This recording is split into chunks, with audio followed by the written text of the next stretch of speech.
Pasta 2. Hunter's Moon. Maya Roberts nunca havia confiado em meninos lindos, razão pela qual detestou Jace Wayland desde a primeira vez em que o viu. Seu irmão Daniel havia nascido com a pele cor de mel e os enormes olhos escuros da mãe, e tinha se tornado o tipo de pessoa que colocava fogo nas asas de borboletas para assisti-las queimar e morrer enquanto voavam. Ele a havia atormentado também, inicialmente de formas sutis e sem importância, beliscando-a onde os hematomas não ficassem evidentes, trocando shampoo por alvejante. Ela reclamava com os pais, mas eles não acreditavam. Ninguém acreditava ao olhar para Daniel. Confundiam beleza com inocência e bondade. Quando ele quebrou o braço dela no primeiro ano do ensino médio, ela fugiu de casa, mas os pais a levaram de volta. No segundo ano, Daniel foi nocauteado na rua por um motorista que o atropelou e fugiu, matando-o no ato. Junto aos pais do lado do túmulo, Maya sentira vergonha da própria sensação de alívio. Deus, pensara ela, certamente a puniria por estar satisfeita com a morte do irmão. No ano seguinte, foi o que ele fez. Ela conheceu Jordan. Cabelos longos e escuros, quadris estreitos em jeans gastos, camisetas de bandas de indie rock e cílios como os de uma menina. Ela jamais poderia imaginar que ele se interessaria por ela. Meninos daquele tipo geralmente preferiam meninas pálidas, magrinhas e com óculos coloridos, mas ele parecia gostar de suas formas arredondadas. Dissera entre beijos que ela era linda. Os primeiros meses foram como um sonho, os últimos como um pesadelo. Ele se tornou possessivo, controlador. Quando estava com raiva dela, rosnava e dava-lhe tapas na cara, deixando marcas que se assemelhavam a excesso de blush. Quando ela tentou terminar com ele, o menino a empurrou, derrubando-a no pátio de sua própria casa, antes de correr para dentro e fechar a porta. Mais tarde ela beijou outro menino na frente dele, apenas para deixar claro que estava tudo acabado. Maya nem sequer se lembrava do nome do menino. Lembrava de estar andando de volta para casa naquela noite, a chuva molhando seus cabelos com gotículas, lama sujando as calças enquanto ela cortava caminho pelo parque perto de casa. Lembrava-se da sombra escura explodindo por trás do carrossel de metal, o enorme lobo molhado jogando-a na poça, a dor horrorosa dos dentes do bicho cerrando-se sobre sua garganta. Maya gritara e se debatera, sentindo o gosto do próprio sangue quente na boca, enquanto o cérebro gritava: "Isso é impossível, impossível." Não havia lobos em Nova Jersey, não naquela vizinhança comum, não no século XXI. Seus berros fizeram algumas luzes se acenderem nas casas da vizinhança, janelas se iluminaram, uma após a outra, como fósforos se acendendo. O lobo a soltou, deixando rastros de sangue e pele rasgada com os dentes. 24 pontos mais tarde, ela estava de volta ao quarto cor-de-rosa, com a mãe caminhando de um lado para o outro ansiosa. O médico da emergência dissera que a mordida parecia de um cachorro grande, mas Maya sabia que não. Antes de o lobo se virar para fugir correndo, ela ouvira uma voz quente, sussurrada e familiar no ouvido. "Você é minha agora, sempre será minha." Ela nunca mais viu Jordan. Ele e os pais empacotaram tudo o que tinham no apartamento e se mudaram, e nenhum dos amigos sabia para onde tinham ido ou não admitiam saber. Ela ficou apenas um pouco surpresa na lua cheia seguinte, quando as dores começaram, dores cortantes que rasgavam as pernas, de cima a baixo, forçando-a ao chão, curvando-lhe a coluna do mesmo modo que um mágico dobraria uma colher. Quando os dentes explodiram para fora da gengiva e caíram no chão como chicletes, ela desmaiou. Ou pensou ter desmaiado. Acordou a quilômetros de distância de casa, nua e coberta de sangue, a cicatriz no braço pulsando como um batimento cardíaco. Naquela noite pegou o trem para Manhattan. Não foi uma decisão difícil. Ser birracial já era complicado o suficiente em sua vizinhança em Nova Jersey. Só Deus sabe o que poderiam fazer com um lobisomem. Não foi difícil encontrar um bando ao qual se juntar. Havia vários deles em Manhattan. Ela acabou se unindo ao grupo dos que ficavam na parte baixa da cidade, os que dormiam em velhas delegacias de polícia em Chinatown. Os líderes do bando eram mutáveis. Primeiro, Kito, depois Veronique, em seguida Gabriel, e agora Luke. Maya até que gostava de Gabriel, mas Luke era melhor. Tinha um olhar confiável, olhos azuis e gentis, e não era bonito demais, então ela não desgostou dele no ato. Estava suficientemente confortável com o bando, dormindo na velha delegacia, jogando cartas e comendo comida chinesa quando a lua não estava cheia, caçando pelo parque quando estava, e no dia seguinte bebendo para curar a ressaca da transformação no Hunter's Moon, um dos melhores bares underground de lobisomens. Tinha cerveja perto do pátio e ninguém ligava se você tivesse menos de 21 anos. Ser um licântrope fazia com que a pessoa crescesse depressa e, contanto que brotassem pelos e garras uma vez ao mês, podia-se beber no Moon, independentemente da idade que tivesse em anos mundanos. Atualmente ela mal pensava na família, mas quando o menino louro com o casaco preto e longo entrou no bar, Maya congelou. Ele não se parecia com Daniel, não exatamente. Os cabelos de Daniel eram escuros e se curvavam perto da pele cor-de-mel da nuca, e aquele menino era completamente branco e dourado.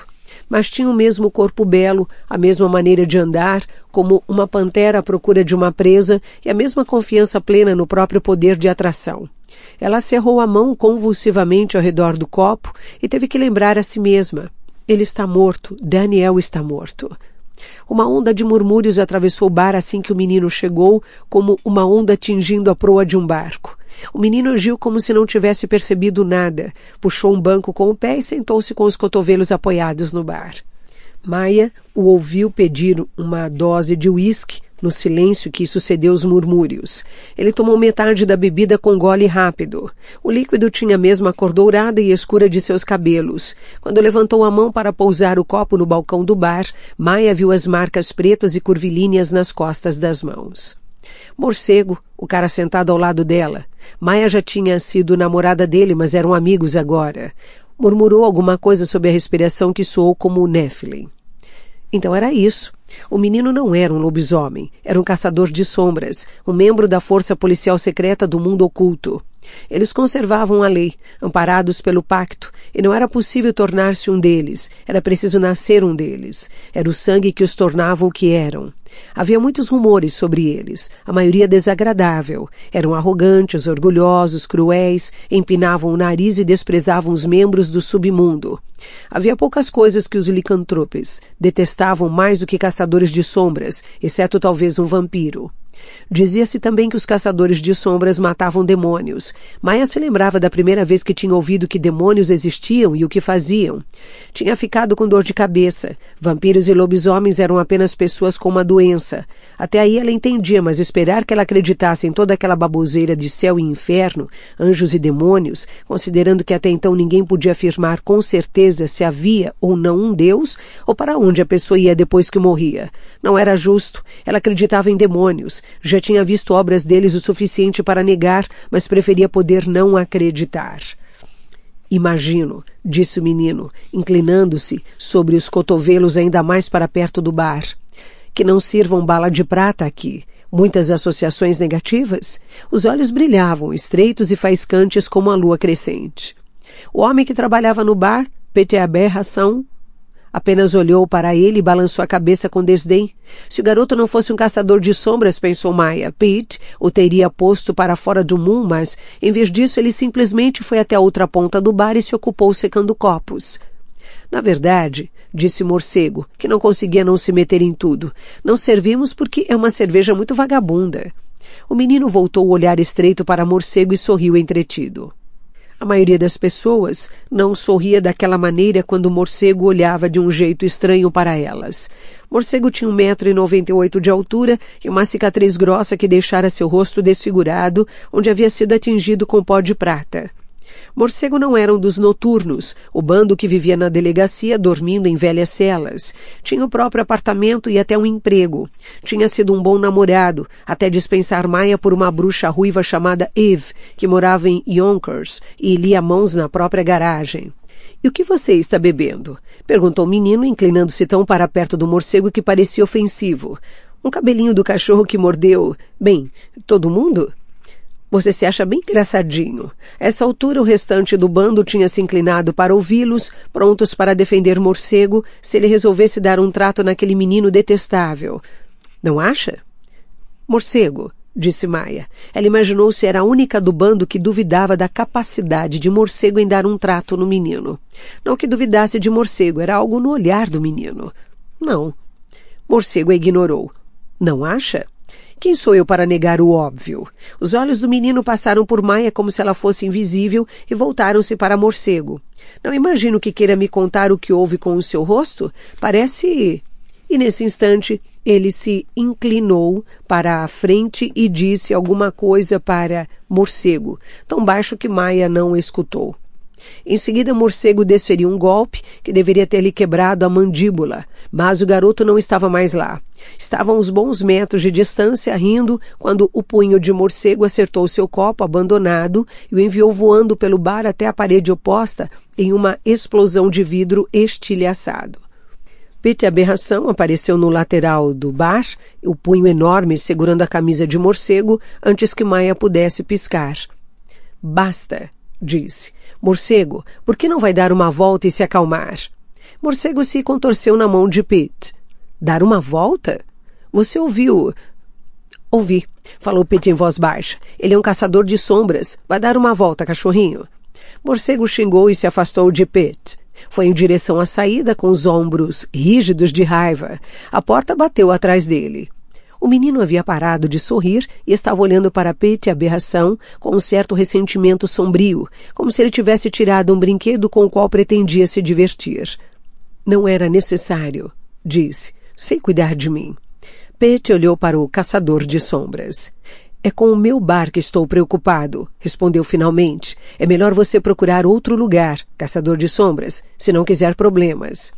Não disse que não queria problemas. O menino se sentou novamente no banco. Além disso, não terminei a minha bebida. Maya olhou para trás, onde a parede do bar estava ensopada de álcool. Para mim parece que terminou, disse ela. Por um instante o menino simplesmente pareceu espantado. Em seguida uma faísca de divertimento iluminou seus olhos dourados. Naquele instante ele se pareceu tanto com Daniel que Maya quis se afastar.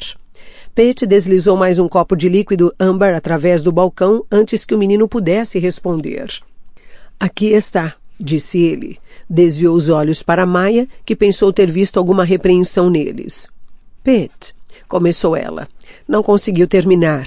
A porta do bar se abriu violentamente. Morcego estava parado na entrada. Maya demorou um instante para perceber que a frente e as mangas da camisa estavam ensopadas de sangue.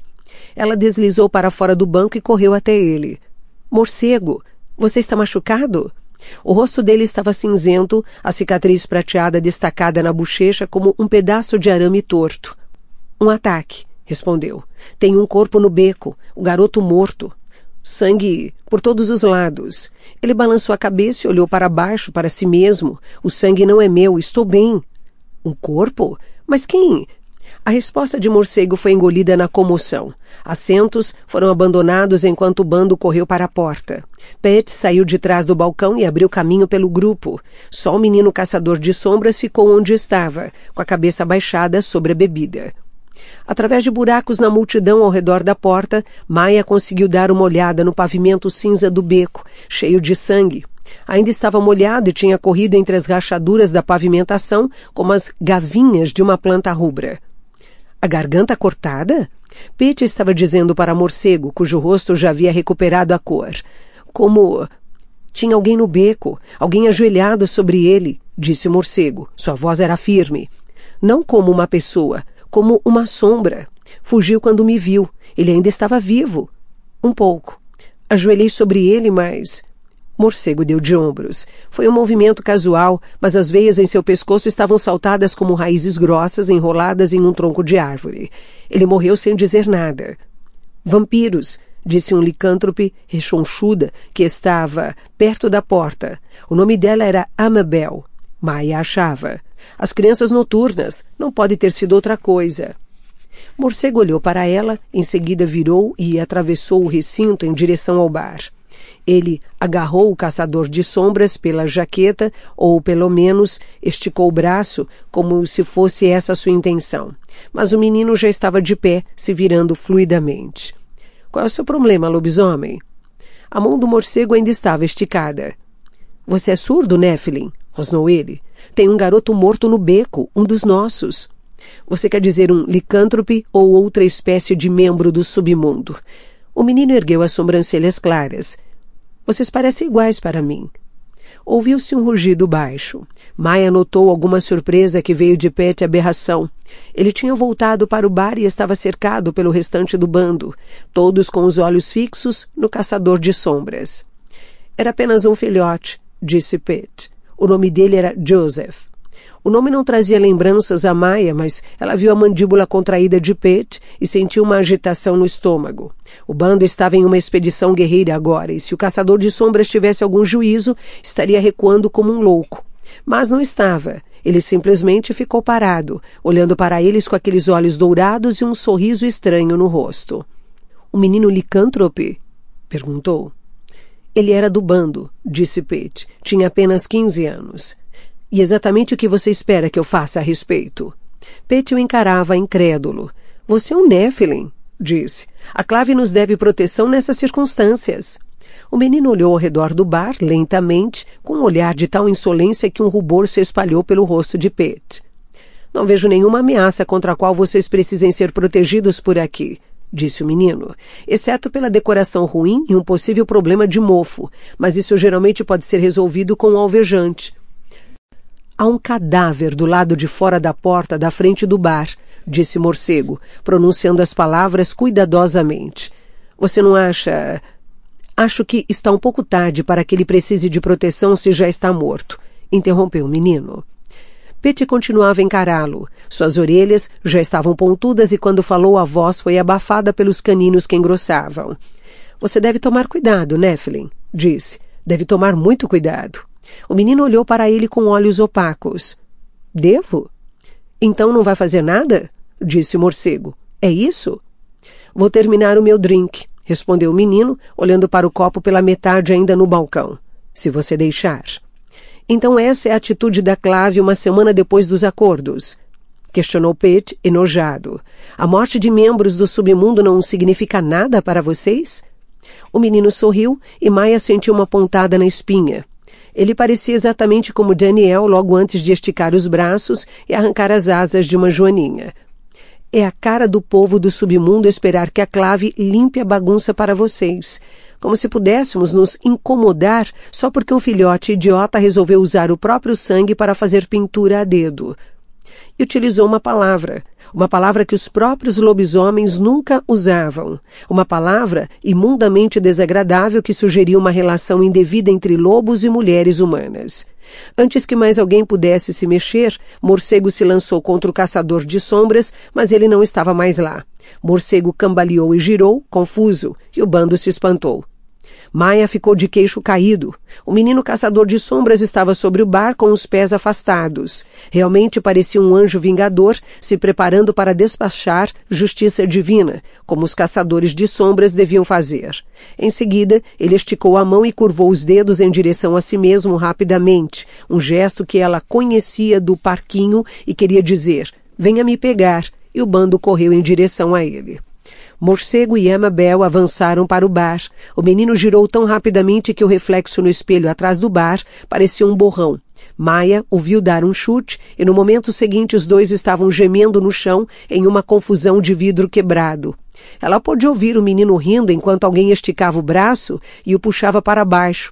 Ele afundou na multidão com uma graça que transmitia complacência e em seguida ela não conseguia mais enxergá-lo, vendo apenas um emaranhado de pernas e braços agitados. Ainda assim achou que continuava a ouvir suas risadas, mesmo em meio a flashes de metal, a ponta de uma faca, e se ouviu inspirar de susto. Chega! Era a voz de Luke, quieto, firme como um batimento cardíaco. Era estranho como sempre se reconhecia a voz do líder do próprio bando. Maya virou e o viu parado exatamente na entrada do bar, com uma das mãos na parede. Ele não parecia apenas cansado, mas arrasado, como se algo o estivesse rasgando por dentro. Mesmo assim, sua voz era calma ao repetir. Chega, deixe o menino em paz. O bando se afastou do caçador de sombras e apenas Morcego permaneceu onde estava, desafiador, uma das mãos ainda agarrando a parte de trás da camisa do caçador de sombras, a outra segurando uma faca de lâmina curta. O menino tinha sangue no rosto, mas estava longe de parecer alguém que precisasse ser resgatado. Tinha no rosto um sorriso de aparência tão perigosa quanto o vidro quebrado que sujava o chão. Ele não é um menino, disse o morcego. É um caçador de sombras. São bem-vindos aqui, disse Luke em um tom neutro. São nossos aliados. Ele disse que não tinha importância, continuou o morcego furioso. Joseph. Eu sei, disse Luke baixinho. Seus olhos desviaram para o menino louro. Você veio até aqui só para arrumar uma briga, Jace Wayland.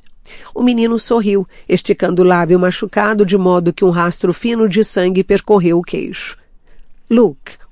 O morcego, espantado por ouvir o primeiro nome do líder do bando saindo da boca do caçador de sombras, soltou a camisa de Jace. Eu não sabia. Não há nada para saber, disse Luke, a exaustão de seus olhos invadindo a voz. Pete Aberração falou, a voz um ronco baixo. Ele disse que a Clave não se importava com a morte de um único licântrope, nem mesmo uma criança. E só faz uma semana desde os acordos, Luke. O Jace não fala pela Clave, disse Luke, e não havia nada que ele pudesse ter feito, mesmo que quisesse. Não é verdade? Ele olhou para Jace, que estava muito pálido. Como você... Eu sei o que aconteceu, interrompeu Luke. Como a Maryse. Jace enrijeceu e, por um momento, Maya enxergou através do entretenimento selvagem similar ao de Daniel e viu o que havia por baixo, e era escuro, agonizante, e fez com que ela se lembrasse mais dos próprios olhos no espelho do que dos... O irmão. Quem contou a você? Clary? Não foi Clary. Maya nunca tinha ouvido Luke pronunciar aquele nome antes, mas ele disse com um tom que sugeria que se tratava de alguém especial para ele e para o menino, caçador de sombras também. Sou o líder do bando, Jace. Ouço coisas. Agora vamos. Vamos até o escritório de Pete para conversar. Jace hesitou por um momento antes de dar de ombros. Tudo bem, mas você me deve pelo uísque que eu não bebi.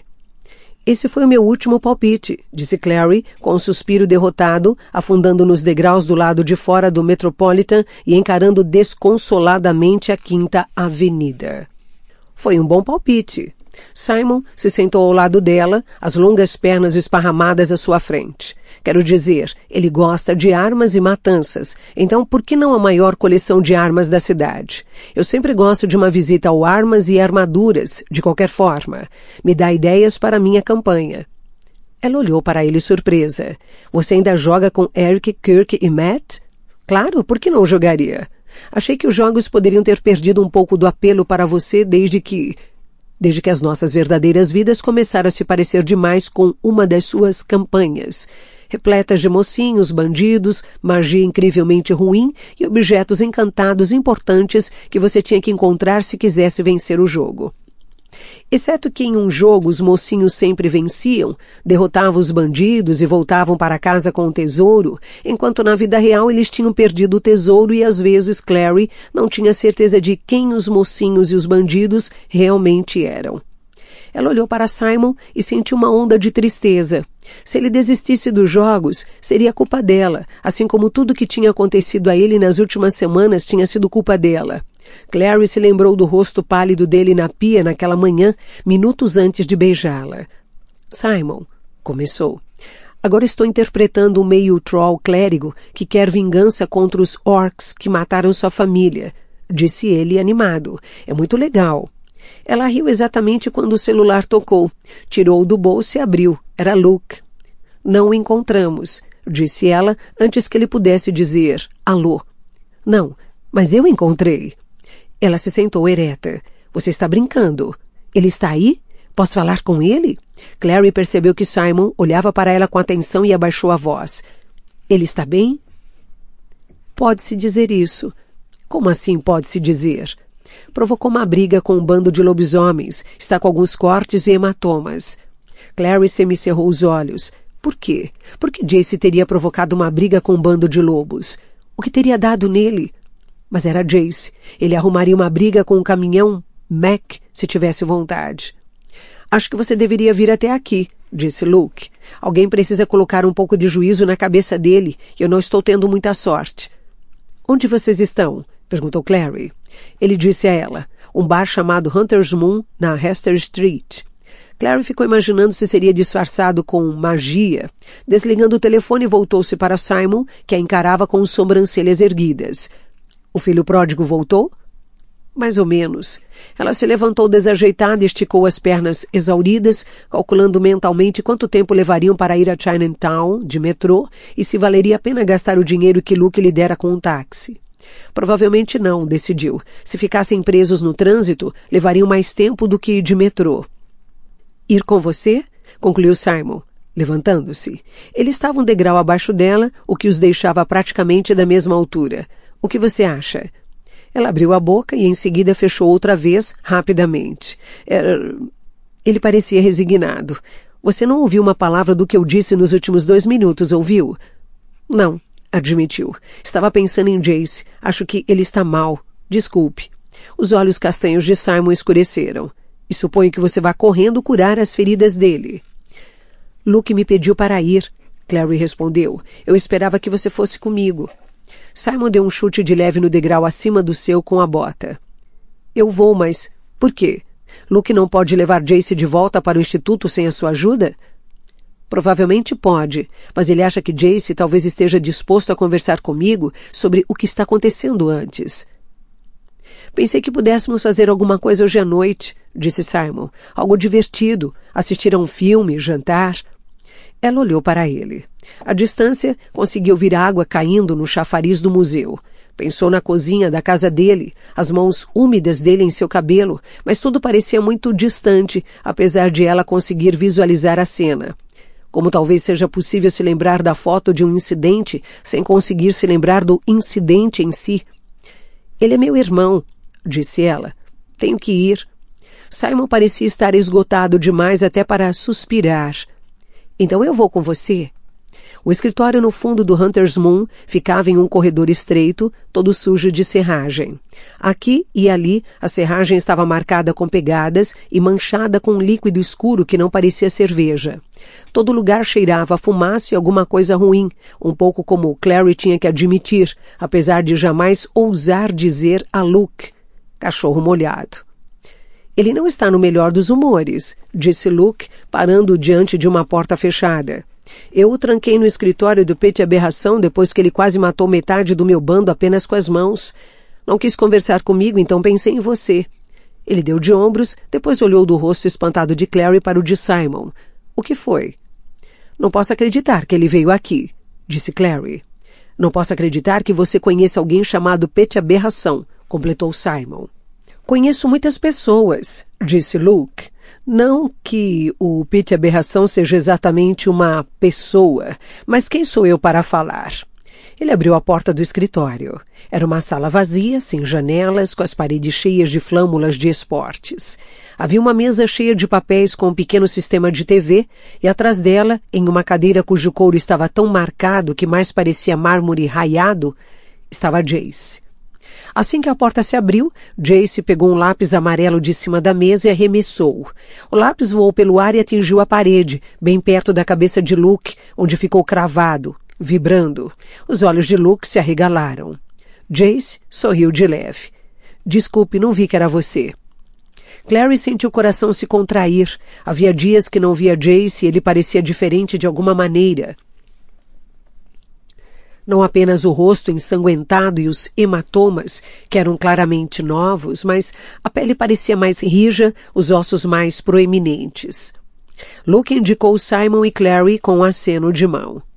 Trouxe umas pessoas para ver você. Os olhos de Jace se moveram em direção a eles. Estavam tão vazios como se tivessem sido pintados no rosto. Infelizmente, disse ele, eu só tinha um lápis. Jace, começou Luke. Não quero ele aqui.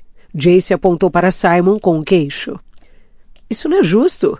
Clary estava indignada. Será que ele tinha se esquecido que Simon havia salvado a vida de Alec? Talvez a vida de todos eles?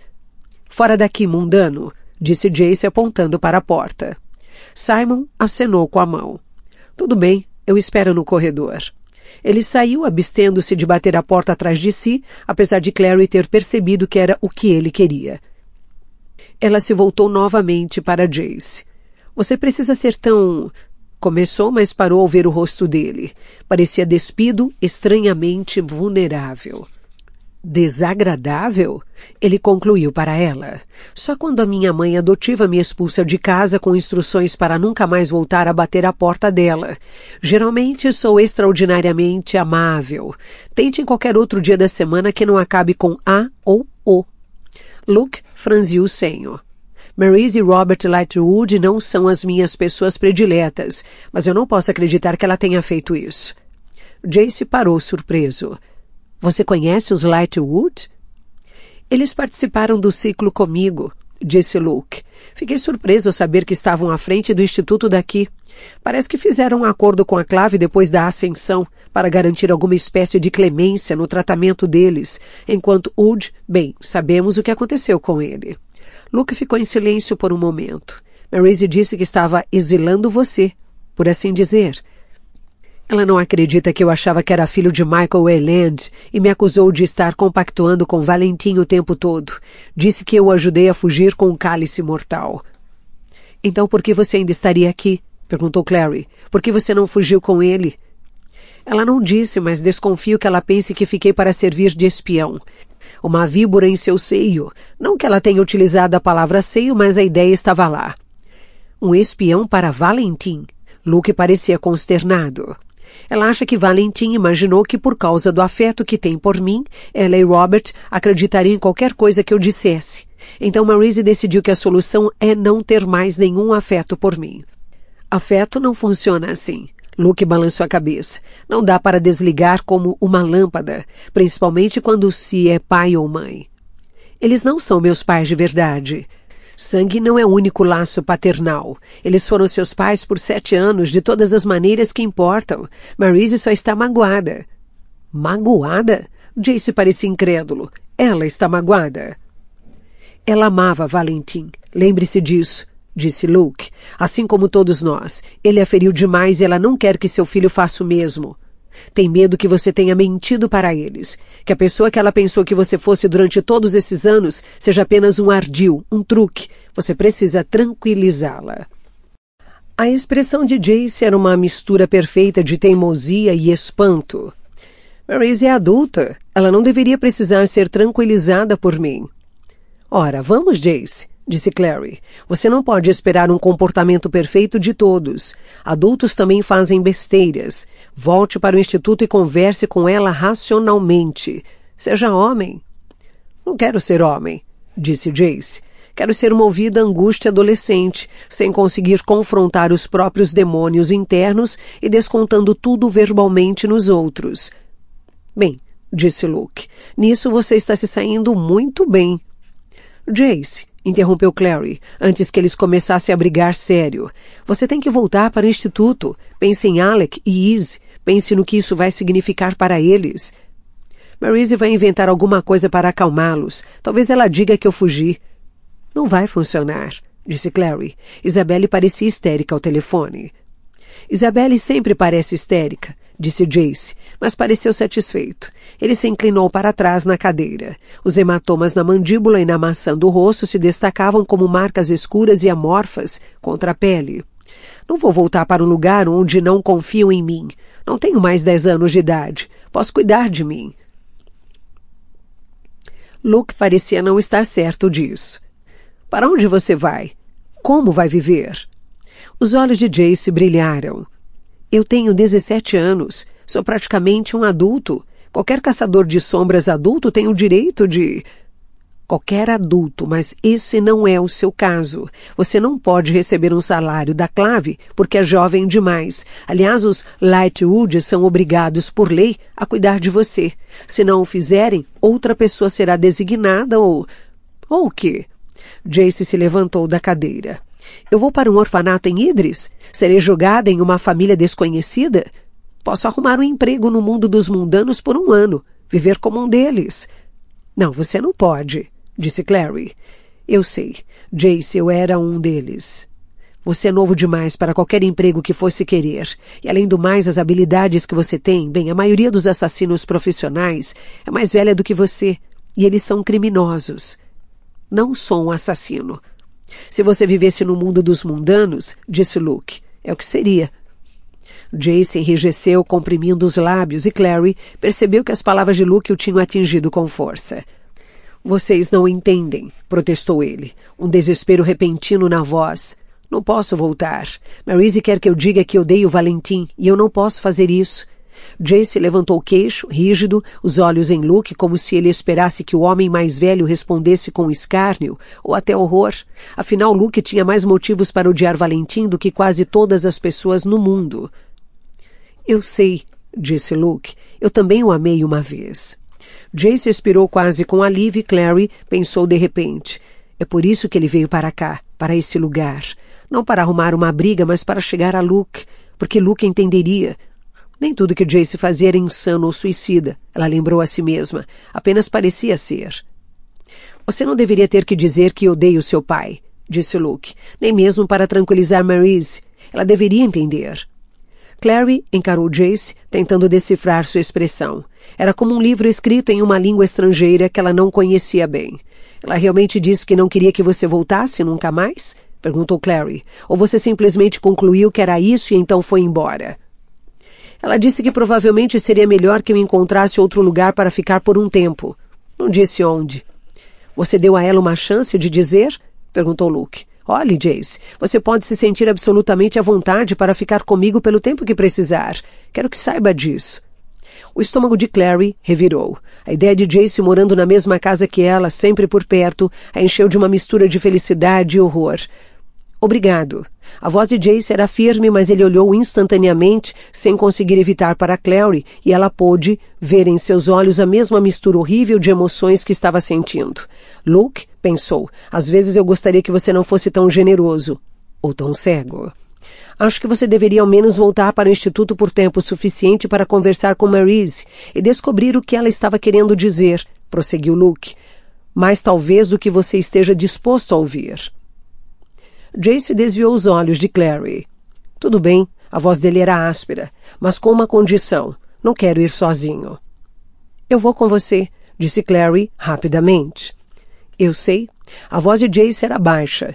E quero que você vá, mas quero que Luke vá também. Luke pareceu espantado.